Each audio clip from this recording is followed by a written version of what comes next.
Market analysis video. कल के दिन जो वीडियो बनाया था, जिस तरीके से मैंने कहा था कि मार्केट एक साइडवेज रेंज बाउंड मार्केट में मोमेंटम में रह सकता है, उसी तरीके से मार्केट ने एक रेंज बाउंड मोमेंटम दिया है आज के दिन एंडिंग में। हालांकि थोड़ी सी बाइंग आई थी, लेकिन वो बाइंग कितनी सस्टेन हो सकती है ये कल के दिन हम लोगों को देखने के लिए मिलेगा।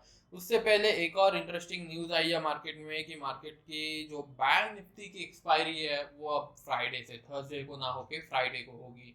तो डेफिनेटली निफ्टी की तो थर्सडे के दिन ही होगी, बैंक निफ्टी फ्राइडे के दिन शिफ्ट हो चुकी है। तो इसका इम्पैक्ट मार्केट के ऊपर कैसे पड़ सकता है, किस तरीके से इसका इम्पैक्ट ट्रेडर्स के ऊपर हो सकता है, बिगनर्स इसमें किस तरीके से ट्रैप हो सकते हैं, किन लोगों को फायदा हो सकता है, ये सब हम लोग इस वीडियो में देखेंगे पहले। उसके बाद मार्केट एनालिसिस वीडियो कंटिन्यू करेंगे।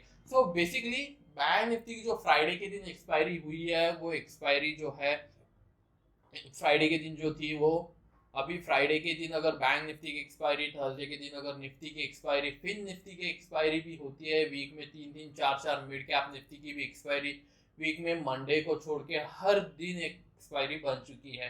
तो बेसिकली अभी होगा क्या कि निफ्टी और बैंक निफ्टी दोनों की एक्सपायरी अगर एक साथ होती थी तो मार्केट में एंडिंग में बड़े वॉल्यूम्स बनते थे। लेकिन अभी फ्राइडे के दिन अगर जो बैंक निफ्टी की एक्सपायरी बनी है तो बैंक निफ्टी अलग तरीके से परफॉर्म करेगा, निफ्टी अलग तरीके से परफॉर्म करेगा। हालांकि यहाँ पे रिटेलर, न्यू ट्रेडर जो है उस ट्रैप हो सकते हैं किस तरीके से। बेसिकली जो है यहाँ पे ओवर ट्रेडिंग बहुत इनहांस हो जाएंगी, बहुत बढ़ेगी ओवर ट्रेडिंग। यहाँ पे क्वांटिटी अगर मान के चलो कि मेरा निफ्टी में लॉस हुआ है तो मैं बैंक निफ्टी से रिकवर करने जाऊंगा अगले दिन भी ओवर साइजिंग पोजीशन बनाने की ट्राई करूंगा, या फिर ओवर क्वांटिटी या फिर ओवर ट्रेडिंग वगैरह होके यहाँ पे रिटेलर को बहुत ज़्यादा नुकसान यहाँ पे हो सकता है। तो यहाँ पे सबसे ज़्यादा इम्पोर्टेंट है मनी मैनेजमेंट सीखना। मनी मैनेजमेंट के ऊपर आपको बहुत ज़्यादा फोकस करना पड़ेगा अब। और उसका एक प्लस पॉइंट भी है कि यहाँ पे हम लोगों को वीक में 4-4 एक्सपायरी देखने के लिए मिलती है। हालांकि मैं तो पर्सनली मिड कैप निफ्टी में एक्सपायरी नहीं करता हूँ, फिन निफ्टी, निफ्टी और बैंक निफ्टी में यहाँ पे मैं ट्रेडिंग करता हूँ। तो यहाँ पे होता ये है कि निफ्टी में अगर अच्छा सा आपको मोमेंटम मिलता है तो वो मोमेंटम अगर अगले दिन कंटिन्यू होता है तो उसका इम्पैक्ट बैंक निफ्टी पे भी हो सकता है। तो यहाँ पे आपको सबसे ज़्यादा फोकस देना पड़ेगा निफ्टी के एक्सपायरी के ऊपर। जिस तरीके से निफ्टी परफॉर्म कर सकती है अगले दिन बैंक निफ्टी की बहुत ज़्यादा प्रोबेबिलिटी है कि बैंक निफ्टी उस तरीके से परफॉर्म कर सकती है। यहाँ पे सबसे ज़्यादा फायदा ऑप्शन सेलर्स को होने वाला है, बिकॉज ऑफ निफ्टी के मोमेंटम से उनको अगले दिन का मोमेंटम का थोड़ा बहुत तो अंदाजा आ जाएगा। और उसी बेसिस पे अगर इन्होंने सेलिंग की पोजीशन, हेजिंग की पोजीशन बनाते हैं तो यहाँ पे बहुत ज़्यादा हम लोगों को फायदा देखने के लिए मिल सकता है। ऑब्वियसली यहाँ पे एक चीज़ हो सकती है कि निफ्टी, बैंक निफ्टी जो है वो एक दूसरे के ऊपर ही चलती है। बैंक निफ्टी के हालांकि अलग सेक्टर पूरा बैंकिंग है, लेकिन वो भी कहीं ना कहीं निफ्टी 50 में आता है। तो यहाँ पे निफ्टी की एक्सपायरी अगर साइड में जाती है तो अगले दिन बैंक निफ्टी में भी उस तरीके से मूवमेंट होने के चांसेस है, बिकॉज ऑफ प्रीमियम जो है फ्राइडे के दिन ज़्यादा गलने वाले हैं बैंक निफ्टी के और निफ्टी के थर्सडे के दिन। लेकिन यहाँ पे ये होगा कि निफ्टी के थर्सडे के दिन जब प्रीमियम जीरो होंगे उसी दिन बहुत ज़्यादा ऑप्शन सेलर्स जो फ्राइडे बैंक निफ्टी की एक्सपायरी होने वाली है उसी के पोजीशन पहले, एक दिन पहले ही बनाएंगे। तो यहाँ पे हम लोगों को एंडिंग में जो मोमेंटम मिलता था वो मिलना बहुत मुश्किल है अभी। तो इसको अगर हम लोग अच्छी तरीके से देखें, अगर इसको पॉजिटिव वे से ले तो किस तरीके से अगर निफ्टी, फिन निफ्टी और बैंक निफ्टी तीन तीन अलग एक्सपायरी हम लोगों को मिलेंगी, तीन तीन अलग तरीके से ट्रेड मिलेंगे। यहाँ पे जो हीरो जीरो ट्रेड होता है या फिर जो ऑप्शन सेलिंग के लिए जो हेजिंग वगैरह होती है वो अलग अलग क्राइटेरिया में अलग अलग देखने के लिए मिल सकती है। तो यहाँ पे हम लोग बैंक निफ्टी को पूरे अलग तरीके से ट्रैक कर सकते हैं। बैंकिंग को ट्रैक करके हम लोग बैंक निफ्टी की एक्सपायरी जो है पूरी पॉजिटिवली या हम लोग लेके जा सकते हैं। तो यहाँ पे इस तरीके से हम लोग ट्रेड करेंगे। मैं कल के दिन जो एक्सपायरी होने वाली है मिड कैप की उसको तो छोड़ो, और जो बैंक निफ्टी की और निफ्टी की होगी उस दिन में लाइव वीडियो बनाने की कोशिश करूंगा कि किस तरीके से अभी जो अलग अलग एक्सपायरी होंगे उसमें हम लोग किस तरीके से काम करेंगे।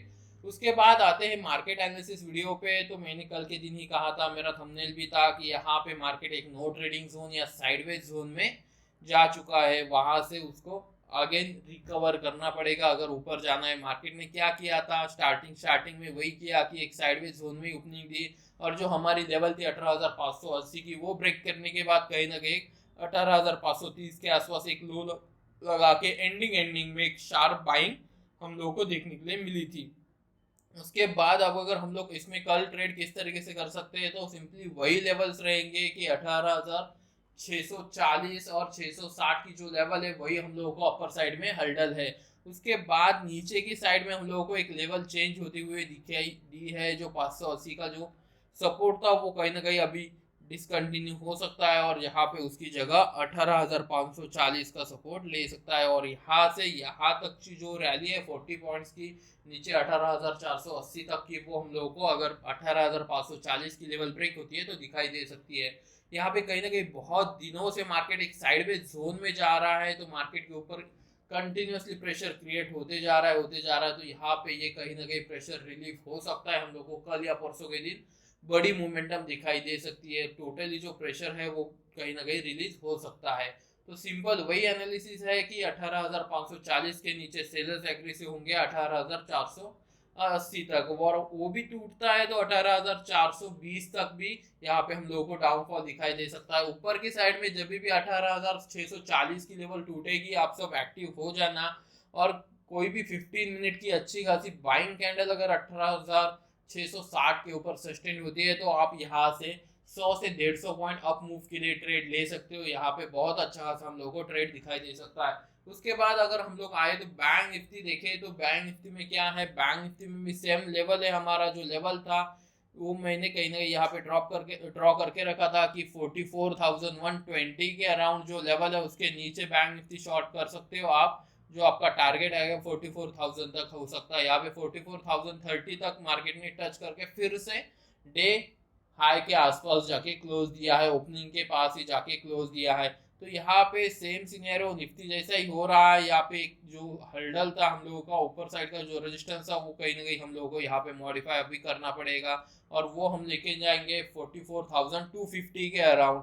250 के अराउंड लेके जाएंगे। अगर वो ब्रेक होता है तो हम लोगों को 150 पॉइंट की अपसाइड मूव मिल सकती है 44,400 तक, और उसके बाद एक 100 पॉइंट का साइडवेज जोन भी दिखाई दे सकता है, जो कि 44,500 से 400 का जो बीच का जोन है वो कहीं ना कहीं हम लोगों को साइडवेज जोन दिखाई दे सकता है। उसके बाद अगर हम लोग नीचे की साइड आए तो नीचे की साइड हम लोगों को 44,000 ही बहुत इंपॉर्टेंट लेवल है।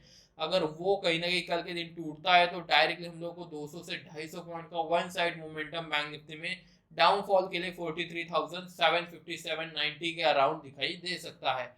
उसके बाद स्टॉक के ऊपर चलते हैं। स्टॉक में अगर हम लोग चले तो रिलायंस एक बहुत अच्छा सा लेवल पे आके क्लोज दिया है। इसको 1 आवर में हम लोग अगर रिलायंस देखें तो कहीं ना कहीं एक डब्ल्यू पैटर्न जैसा क्रिएट कर रहा है और ब्रेकआउट के ऊपर खड़ा है। तो यहाँ पे रिलायंस कहीं ना कहीं कल के दिन अगर 2490 के ऊपर क्लोज होता है 15 मिनट कैंडल के साथ, तो यहाँ पे रिलायंस में 2530 से 2540 तक हम लोगों को ऊपर साइड के लिए टारगेट दिखाई दे सकते हैं। उसके बाद एक और स्टॉक है जिसको हम लोग अभी रडार पे रखेंगे, वो है यहाँ पे टीवी18 का जो स्टॉक था वो भी अच्छा खासा रिकवर कर चुका है। मैं टीवी18 का स्टॉक आपको दिखा देता हूँ। टीवी18 जो स्टॉक है एक डाउनफॉल में जा चुका था, उसके बाद बहुत अच्छी खासी उसमें रिकवरी आई है और एक साइडवेज जोन यहाँ पे उसने बनाया है। तो टीवी18 में ऊपर के साइड में जो है 38.60 और डाउन के साइड में जो है वो 37.80, ये दो लेवल्स इंपॉर्टेंट है। इन दोनों की लेवल्स को जिस साइड भी ब्रेक करेगा उस साइड से हम लोग को 2 से 3% की मूवमेंट यहाँ पे टीवी18 में दिखाई दे सकती है। उसके बाद एक और स्टॉक जो है वो बहुत अच्छा सा अभी के लिए परफॉर्म कर रहा है, वो है सीमेंस। सीमेंस इंडिया की तरफ अगर हम लोग जाए तो 1 आवर में उसने बहुत अच्छा खासा एक साइडवेज जोन था उसका ब्रेकआउट के साथ आज क्लोज किया है। तो ये जोन जो है वो ये था, और यहाँ पे इसके ऊपर जाके इसने सीमेंस इंडिया ने आज क्लोज किया है। तो वही हम लोगों का आज का जो हाई है या फिर 3600 के जो लेवल है वो सीमेंस इंडिया के लिए बहुत इंपॉर्टेंट है। जैसे ही 3600 के लेवल सीमेंस इंडिया ब्रेक करेगा हम लोगों को इमीडिएट बहुत अच्छे खासे टारगेट दिखाई दे सकते हैं, जो कि रहेगा 3640-50 से ऊपर की साइड में 3720 अराउंड, उस तक हम लोगों को ऊपर साइड में यहाँ पे टारगेट दिखाई दे सकते हैं। तो इस तरीके से सीमेंस इंडिया का स्टॉक है। उसके बाद और क्या क्या मार्केट में पॉजिटिव है, यहाँ पे ओवरऑल स्ट्रक्चर मार्केट का साइडवेज बनता जा रहा है, मार्केट में प्रेशर क्रिएट होता जा रहा है। जैसे ब्रेक होगा बहुत अच्छा खासा मार्केट यहाँ से फट सकता है। तो मैंने लास्ट वीडियो में आपको डीवीएस लैब और अंबुजा सीमेंट के बारे में बताया था। अंबुजा सीमेंट अगर आप देखोगे तो अंबुजा सीमेंट पे यहाँ पे कहीं ना कहीं एक बहुत अच्छी खासी रैली आज के दिन हम लोगों को देखने के लिए मिली है। तो यहाँ पे एक रैली हुई, जो हमारा टारगेट था वो सक्सेसफुली यहाँ पे क्लोज हुआ है। टारगेट के साथ यहाँ पे फर्स्ट टारगेट तो अचीव हुआ है, इसके ऊपर भी अंबुजा सीमेंट निकलता है तो बहुत अच्छा खासा यहाँ से 490 की तरफ अंबुजा सीमेंट जो है हम लोगों को देखने के लिए मिल सकता है। तो इस तरीके से मार्केट एनालिसिस वीडियो थी। मिलते हैं नेक्स्ट लाइव मार्केट वीडियो में। Thank you.